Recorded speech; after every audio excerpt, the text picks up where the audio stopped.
Alright, hello physicists. Welcome to our video on current and resistance. Today we're going to move past capacitors and move to more interesting circuits where charge is moving around. So you'll remember last week we went over capacitors. We discussed how capacitors store charge. Q equals CV. You've got a plus charge on the side where you have the positive end of your battery attached, and then you get a minus charge where you have the negative side of your battery attached.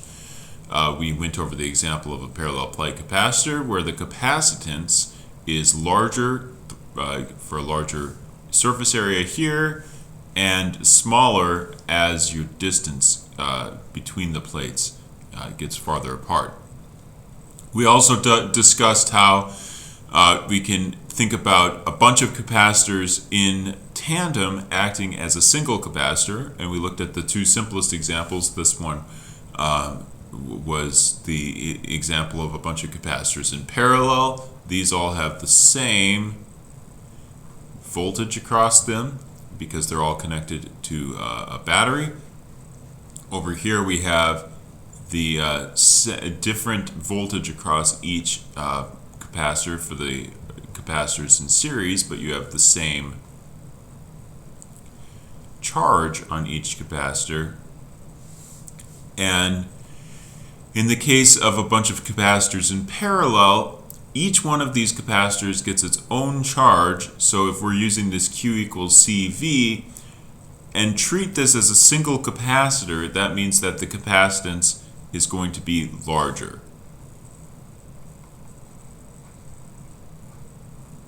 Okay, so the equivalent capacitance of all these capacitors in tandem acts as a capacitor with a bigger capacitance. On the other hand, the capacitance of all of these capacitors together acts as a smaller equivalent capacitance, smaller than the capacitance of any one of those individuals. Now, we also talked at the end of last week about how we could think about these capacitors as storing energy, and of course there's sort of two ways that you can equivalently think about energy, either in terms of particles or and forces, or in terms of fields. I prefer the way of thinking about them in terms of fields, but regardless, the reason that they're storing energy is because you can get work back out of them. And the amount of energy that they store depends equivalently on the charge that's on the plates or on the voltage across the plates. And if you wanted to find the energy in a system like our parallel plate capacitor, you'd add up the energy of the first plus the second plus the third. And that would be the same over here, energy of the first plus the second plus the third, but you couldn't just stupidly stick in the voltage of your battery. You'd have to stick in the voltage across each one of those capacitors. But just to make it clear, this energy also works as a circuit-wide equation for equivalent capacitors and the voltage of the battery. Okay, so that's all that we did last week. It's enough. This week we're going to go on and talk a lot about current and resistance. And we just briefly addressed this on Friday, but let's come back to it. Now, current is how much charge passes a given point in a circuit per unit time. So here's the formula that you'll have on your test. It might be confusing. Notice that dq dt, so this is coulombs per second is the unit, and I has units of amperes. I is a little bit, you might say, well, why don't you use a C? Well, remember, we already used current, we already used C for coulombs, we already used C for capacitance, two different uses for C, and now we're going to use I. Apparently that goes back to Ampere, who used intensité de courant in his French, writings on electricity back in the day. Anyway, now what we need is some way to quantify how much current we're going to get out of a battery if we hook it up. And for a certain class of objects, linear resistors, this rule that we'll get is V equals I times R. So what does this mean? It means that, let's say that we have a device which we call a linear resistor, and we put a voltage difference across it. Okay, so that's hooking up a battery. At that point, then we ask how much current goes through this object as a result of being attached to a battery. And here we have a rule. The current is and the voltage across the device are linear related. And there's your slope, your R. So R, we have a new unit, ohms. Georg Ohm is a scientist who's near and dear to my heart because he was primarily a college teacher, not a very successful scientist.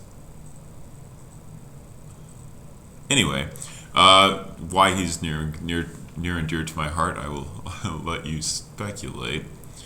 In any case, this is less of a law than something like Coulomb's law, right? Because Ohm's law is it works when it works. If it doesn't work, that's not a linear resistor anymore. But it is enough materials act as resistors that in some regime that it's going to be useful for us to think about. Now, since we didn't do a lot of practice with current last week, let's just review how are we going to set up a homework problem, for instance, with current. So here's a homework problem that I gave you on this week's homework set. It says during 4 minutes a 5 amp current is set up in a wire. How many coulombs and electrons pass through any cross section across the wire's width? Well, I equals dq dt. So if I want to find Q, it would just be the integral from 0 to t over my I. So in this case, I'm just going to have my amount of charge equals I times t. And you'd have to put in your I in 5 amps, so that has units of coulombs per second. And 4 minutes, I would have to put my t in terms of something in seconds to cancel out the seconds. So this would be, 4 times 60 seconds. Okay, so I can go ahead and do that. And then for part B, it asks how many electrons pass through any cross section. Well, if I have some number in coulombs, which is what I'll get out of part A, I can always transform that into number of electrons by realizing that one electron has a charge of 1.602 times 10 to the minus 19th coulombs, right? That's our elementary charge. That's okay. So that one's going to be straightforward. Now let's just apply our idea of Ohm's law. V equals IR. Now you'll notice we at the beginning of this unit were very precise, and we would always put a delta V equals IR. But now we're just being sloppy, and we say this is a potential, this is a voltage, but it's really a potential difference. Okay, so don't think we're talking about something new, and we're not talking about the potential. All we're doing is assuming that you can set, for instance, you can say V equals 0 on one side of the battery, and then you could say V equals 12 volts or something on the other side. And then if you set the minus side of your battery at V equals 0, then this potential difference and the overall potential, they, same thing. So that's the thinking here. We got sick of writing deltas all the time, and so we're not going to. Okay, so it says a voltage V is applied to a device of resistance R, and the current through the device is I. If the device obeys Ohm's law, what will be the outcome if the voltage is increased to 2V? Okay, phone call.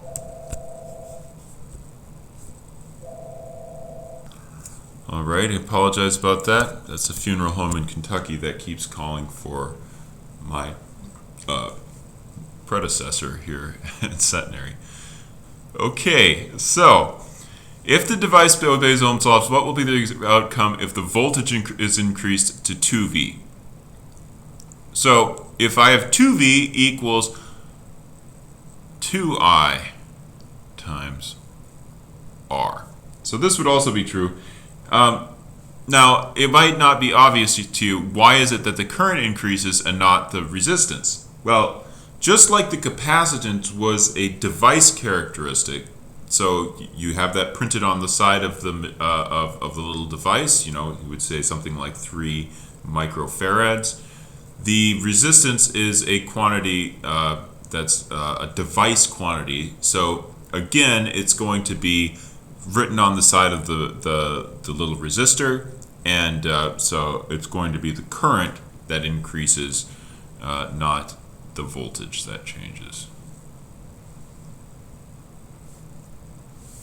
Okay, so bigger voltage means bigger current. And remember, current means charge moving through your object, like water through a pipe.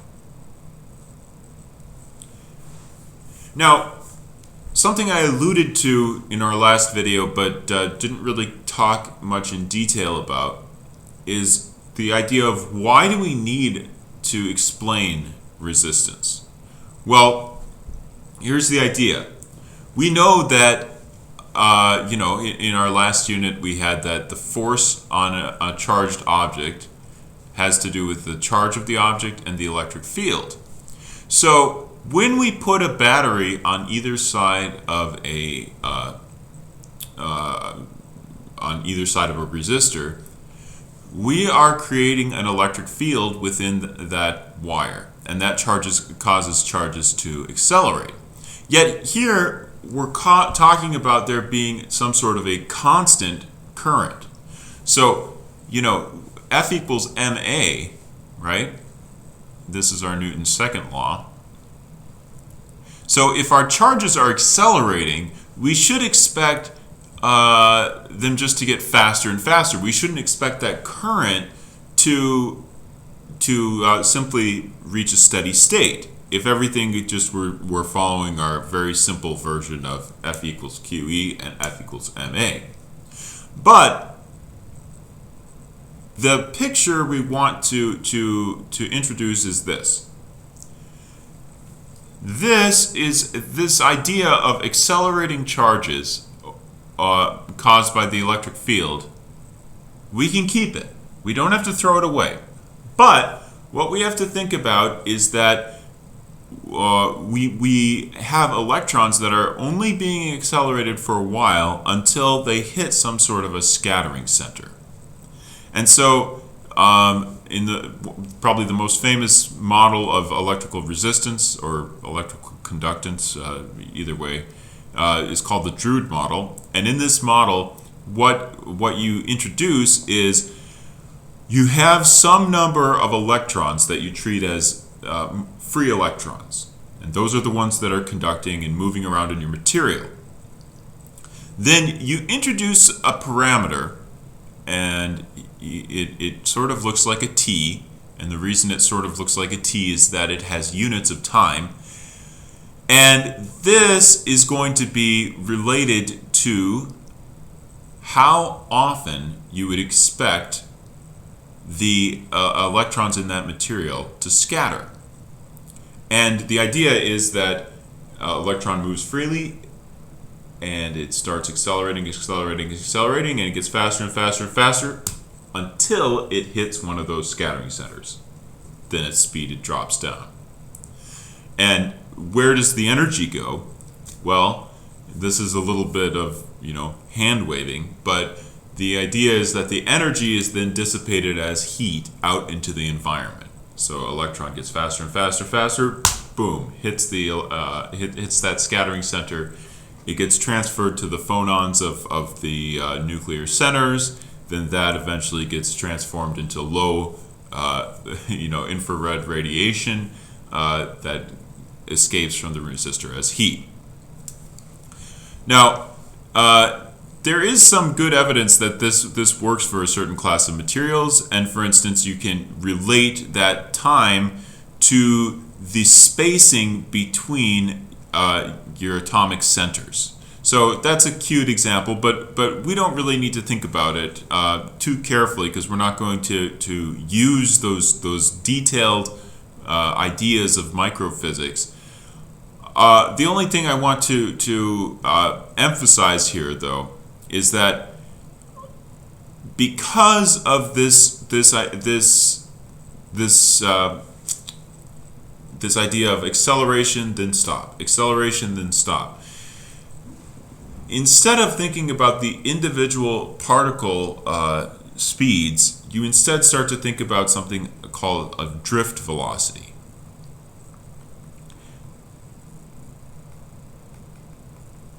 And so these electrons are still going to be moving, I guess, opposite the direction of the electric field because they're negative. But they are going to be moving, but they move much more slowly than you would expect given this electric field, because they're essentially a gas of electrons. And the drift velocity is proportional to the electric field. So if you have a bigger electric field, you have a bigger drift velocity. But then it also depends on things like the charge of the particle, the mass of the particle, and this time constant that we introduced as sort of a fitting parameter to allow you to treat different real materials with this same model. Okay, so an interesting sort of conceptualization in this is that we think about the different resistances of our objects, of your individual objects, as arising from a resistivity of the material. So you have some quantity of your material that it depends on some quantity that's not in ohms. What would the units on it? Well, this R is in ohms. This has to have some units, and it has length over area. So this would be meters over meters squared. So this must have units of ohm meters. Okay, I'm gonna say it's not that helpful to think about these because the ohm is such an ugly unit that I will not delve further into that. But what I want you to think about is how this relates to the material properties. How does the resistivity relate to things happening in the material? So here I have a FET that I encourage you to go play with. And the idea here is that the resistance has something to do with your resistivity. But the longer your object is, the more scattering centers there will be in it. So that is going to increase the resistance because it's going to give your electrons more chances to scatter. On the other hand, if you increase the surface, the cross-sectional surface area, you can say, and again, a sort of hand-wavy way, that there are more paths that it's possible for your electron to take through that material, and so increasing the area, if you increase the area, it will decrease the resistance. It's easier for the electrons to get through. So let's see, what happens if I increase the resistivity? That's equivalent to putting more scattering centers in there. If I decrease the resistivity, That's equivalent to taking scattering centers out. And there you go. That's a low resistance because of low resistivity. So things that have materials that have really low resistivity are things like metals. On the other hand, if you want a higher resistance, you can increase the length. If you want a lower resistance, you can decrease the length. If you want to increase the resistance, you can decrease the area. If you want to decrease resistance is a big area, and then increase resistance is a small area. So if you have a little kinked tube, it's hard for the water to get through. So if you're thinking of this in a water analogy, that will not hurt you. Okay, so just to your resistivity homework problems are not very hard. So if it asks what is the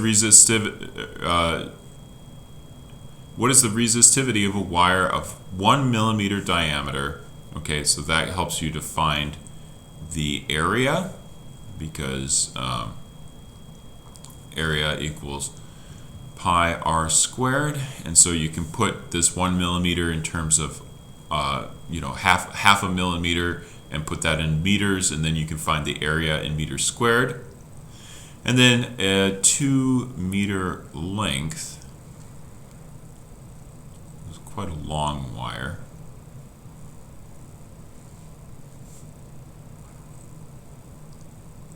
And then they give you the resistance. This is capital R, is 50 times 10 to the minus 3 ohms. And then what they're asking you for is the resistivity. And so that's a quality of the material that the wire is made of. So you're going to find rho. Okay? So they've given you L, they've given you enough to find the area, they've given you R, you can find rho. I'll let you do that.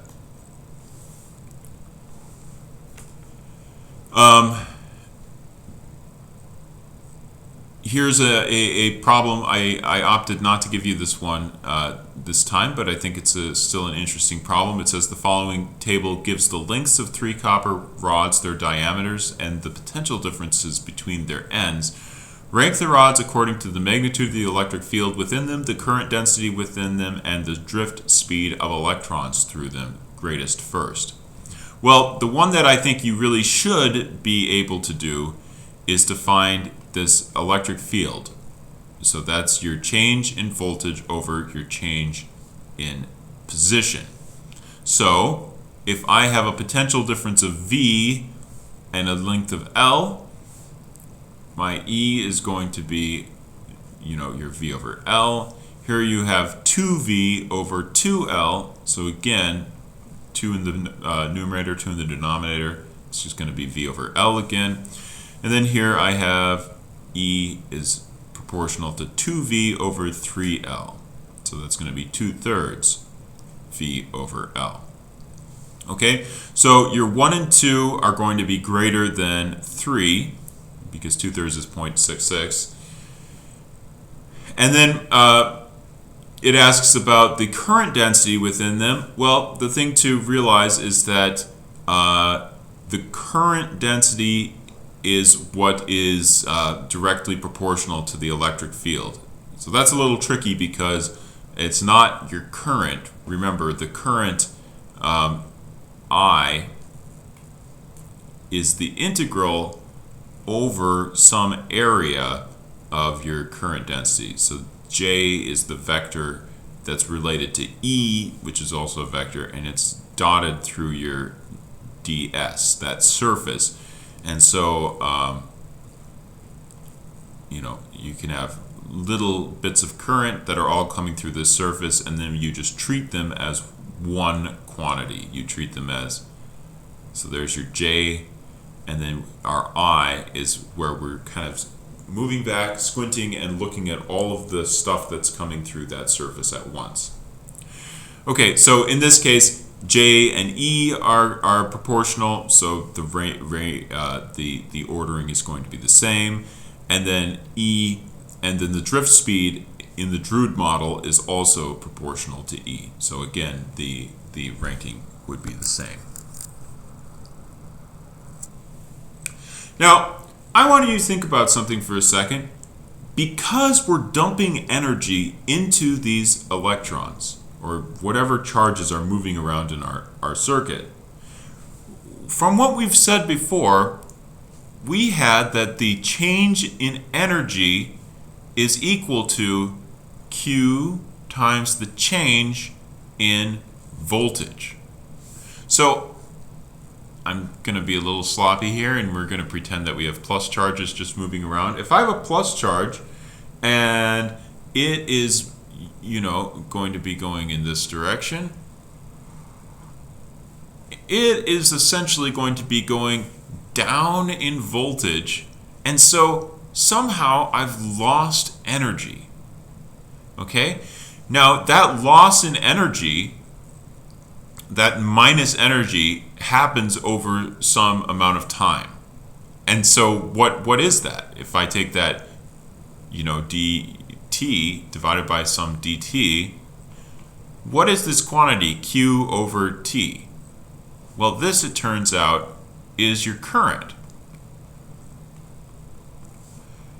And we are, in fact, losing energy. Otherwise, as we said before, your charges would keep getting faster and faster and faster. So if we have a resistor here, we have some energy loss as heat, and so the battery is giving up its potential energy. That energy is being radiated as heat. This du dt is the amount of power being used. And remember from last semester, the units on power are watts, which is a joules per second. And here, this current, this amount of charge that I'm having per unit time is going to be I. And then remember how we have been sloppy with our deltas. So this is going to be just V. This is the voltage. So I have some I, which is the current that's running around through my circuit. P is the amount of power that's being lost as heat. It's being radiated outward. It might be a light bulb, might be an engine, lots of different ways you can use that energy. But this is the amount of energy that's being dissipated per unit time. Okay, so P equals I times V. That's what I've just said. The power P, the rate of electrical transfer in an electrical device across which a potential difference V is maintained. P equals IV. Now, because V equals I times R, that is very annoying. They're testing the fire alarm in the background here. I can go ahead and I can stick this in, this IR in, so I could get equivalently, whoops, I'm going to pause this.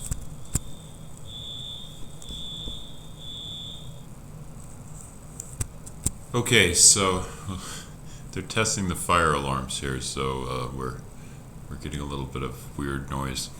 Okay, so anyway, if I put in V equals IR here, I can get P, whoops, that's not how you draw P.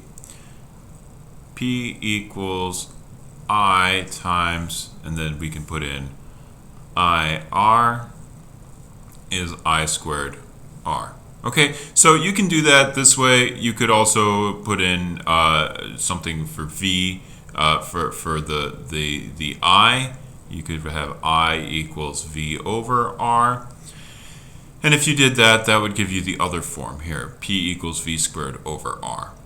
So on a test, I would only give you this one, P equals IV, because that's the, that's sort of the fundamental one that we got originally. But I would expect you to be able to put in your V equals IR in different forms to come up with the equations P equals I squared R or P equals V squared over R. So those ones are up to you. So here's a practice problem. I think this is a fairly simple one. It says you've got a 20 ohm resistor, so R equals 20 ohms, is connected to a battery. Figure 2632b shows the increase of the thermal energy in the resistor as a function of time. The vertical scale is set by 2.50 millijoules, so this is 2.50 times 10 to the minus third joules, and the horizontal scale is set by 4 seconds. What is the electrical potential across the battery? Well, what you would need to realize here is that because you're given an amount of energy and an amount of time, you could find the power. Okay, so the power in this case would be this 2.5 times 10 to the minus third joules divided by 4 seconds. Okay, so that would give me my power in watts. And if I want to find my electrical potential, I would then have to use P equals V squared over R. So this is one of the versions of if the P equals I V, and if you stick in P equals V over R times V, you would get this. Okay, V squared over R. And all you would need to do at that point is you have your R, you have your P, and you could go ahead and stick those in and rearrange to find P times R equals V squared. Take the square root of both sides, and you could have the voltage is the square root of P times R. Okay, so stick in this number, stick in that number, you should find an answer of right around 0.1 volts. Now here's a homework problem I gave you. It's kind of a silly one. And I don't think anyone commercially cooks hot dogs this way, but because hot dogs have a certain amount of salt water in them, it is possible to pass a current through them and to cook them that way. So they'll get hot because of the current going through them. It says a certain brand of hot dog cooker works by applying a potential difference of 120 volts across the opposite sides of a hot dog and allowing it to cook by means of the thermal energy produced. The current is 10 amps. And the energy required to cook one hot dog is 60 kilojoules. So E per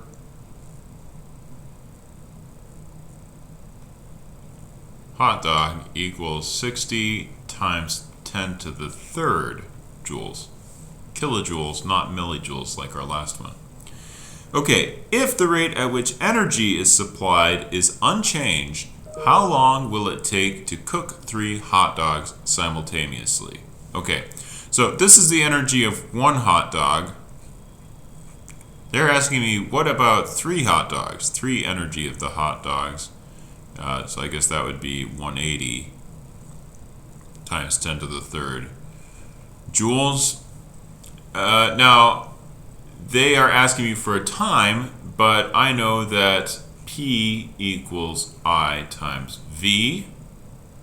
And I can just have 3 hot dogs, 3 energy of hot dogs, over the amount of time that it's going to take equals I times V. So I've given you I, I've given you V, I've given you the amount of total energy, and so you're going to have to solve for that delta T. All right, so last week when we first introduced the idea of resistors, of capacitors, what we did next is we put a bunch of capacitors one after another, and we called that putting them in series. And we said that across each one of those capacitors in series, there was the same charge. Now, we're going to try the same thing with resistors. We're going to put one resistor after another resistor after another resistor. And if I've been sort of pushing this water and pipes analogy, this would be like a pumping station where you have high pressure, low pressure, And each time you have a big resistance is where you have a kink in the pipe. But it's the same water that's going to be flowing around the entire water circuit. Here it's going to be the same water that's the same charge that's flowing through the different parts. So we have the same current all around.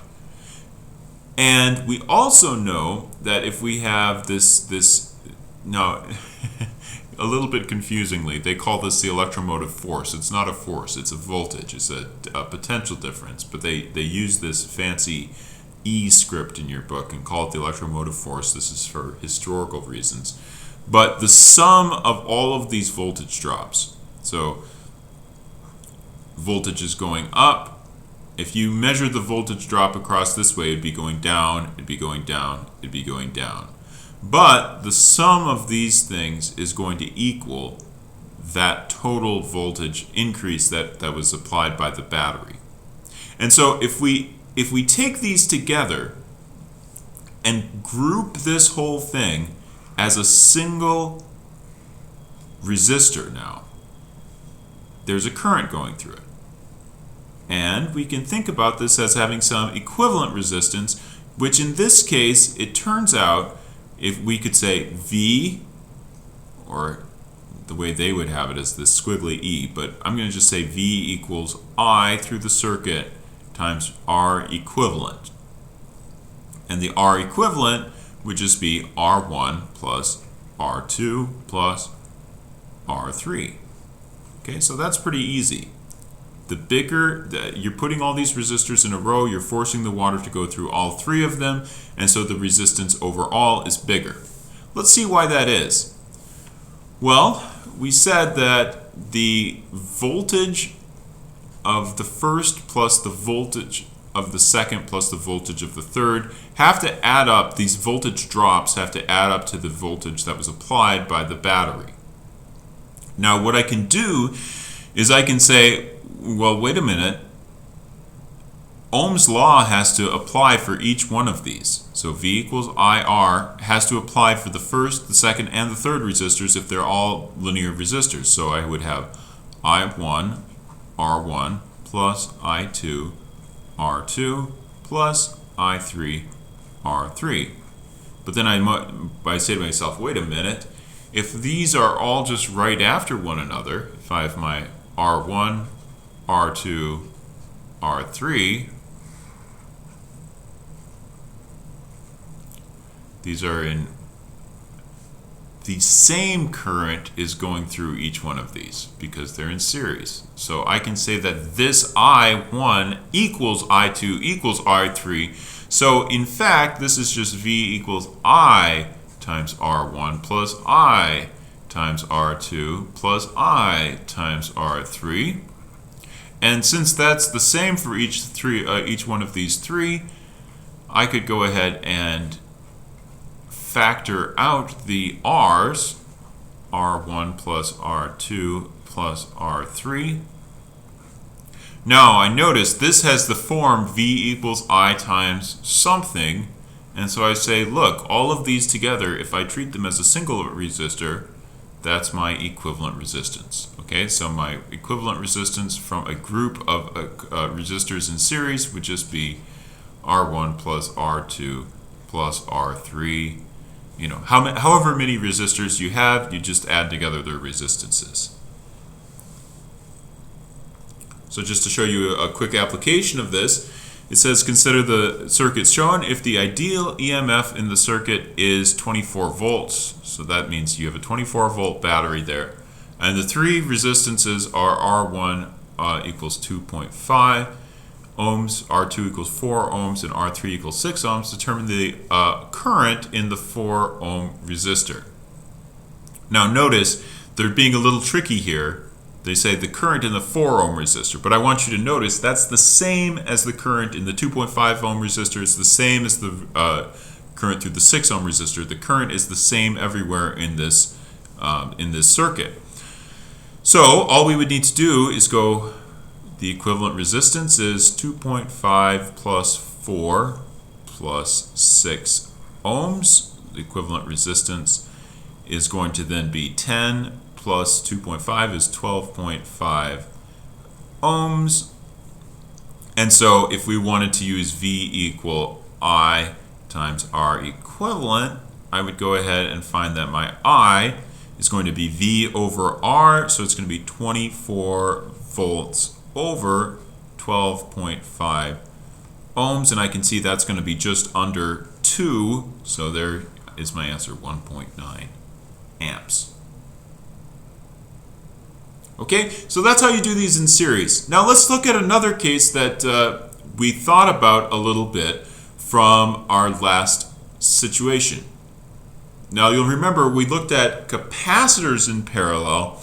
In that case, we got a bigger capacitance because we had more charge that was building up on each one of these. In this case, we don't have charge building up, we have charge moving through the resistors, moves through the first, the second, and the third. But what's the same in both cases is that the potential across the device, the electrical potential difference across the two sides of the device, is the same as that of the potential applied by the battery. So the same voltage is applied across each resistor. And then if we're looking at this total current, okay, we have current that splits off, and this current would have to be the current through all of them, through I1 plus I2 plus I3. The resistance, resistor 1 has a current going through it, resistor 2 has a current going through it, resistor 3 has a current going through it. In this wire, you would have to, this wire is feeding both R2 and R3, so it has a slightly smaller current, and we'll be thinking about that more on Wednesday. But because you get a big current, you get current going through this one, the first, second, and third resistor independently, then you're going to essentially have a resistance that's lower than you would have in any one of them. And so we would end up, you would write 1 over Req equals 1 over R1 plus 1 over R2 plus 1 over R3. So if you wanted to find this, then you would have to go ahead and take the 1 over all of that stuff to get your equivalent resistor. And it would be smaller than the resistance of any one of these resistors individually. So let's see how this works. Okay, so I've got my battery, I've got my R1, I have my R2, I have my R3, and my claim is that the current that I have through here, that I, is going to be I1 plus I2 plus I3. Okay, because ultimately all of that current is coming out of the battery. So my I'm being very inconsistent in this video. Uppercase and lowercase i's are both current for me. Is I1 plus I2 plus I3.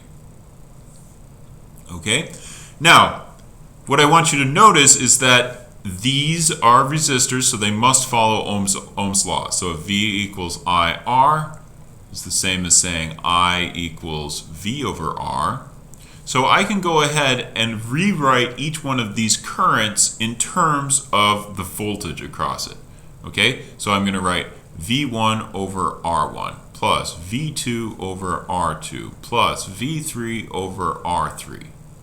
Now, the thing that I need to point out is that because these are each just connected by a wire to the battery, the voltage is the same across each one of those resistors. So in fact, this is equivalent to just saying I equals V over R1 plus V over R2 plus V over R3. And I think you can see where I'm going to go with this. I'm going to go ahead and factor out the V. I equals V times 1 over R1 plus 1 over R2 plus 1 over R3. But this is not in the form V equals IR. This is in the form I equals V times some stuff. So this must be 1 over R. So if I want to have V equals I times something, I would have to have 1 over R1 plus 1 over R2 plus 1 over R3, but then I would need to take that to the minus 1. Okay, so this thing now is your R equivalent.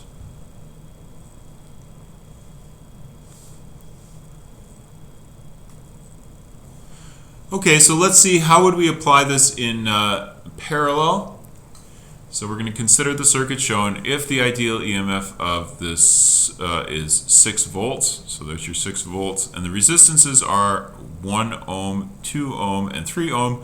What is the circuit leaving the battery? What is the equivalent resistance of this circuit? Well, you could find these individually because they each have 6 volts. So you could just use V equals IR, find the I for each one of them, and add the 3 together. And that would give you your circuit current.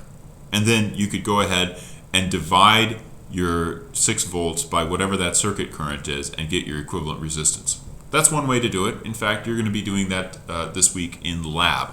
But I want to make sure we all understand how to use the formula. So let's try this first. So 1 over R equivalent equals 1 over 1 ohm plus 1 over 2 ohms plus 1 over 3 ohms. This is just the same as the sort of calculation we did with series capacitors. So this would, let's find a common denominator of 6. So this would give you 6 over 6 ohms plus 3 over 6 ohms plus 2 over 6 ohms. 6 plus 3 is 9 plus 2 is 11 over 6 ohms. And our equivalent resistance then would be 6 over 11 ohms. Yep. Okay, and then if you wanted to find the current leaving the battery, well, your V equals I times R equivalent, and so your I in this case would just be 6 over 6 over 11 ohms. So interestingly, your current in this case would simply be 11 amps. Okay? So, okay, so that's enough material for one video. We've gone over a lot. What did we go over? We talked about linear resistors, how the current through the device is proportional to the applied voltage. We talked about how that is also connected to the resistivity of the material and the proportions, the length, and the cross-sectional area of the resistor. We talked about how the power dissipated through a resistor is proportional to the current through it squared. And we talked about how resistors in parallel experience all the same current, leading to a higher equivalent resistance if you put a couple of resistors in whoops, this is a typo. Resistors in series, whoops, experience the same current while resistors in parallel.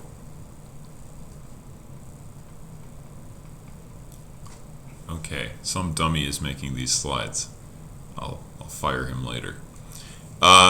So they will experience different currents. So next time we're going to go more deeply into this material, and we'll be talking about more gnarly circuits with lots of different resistors.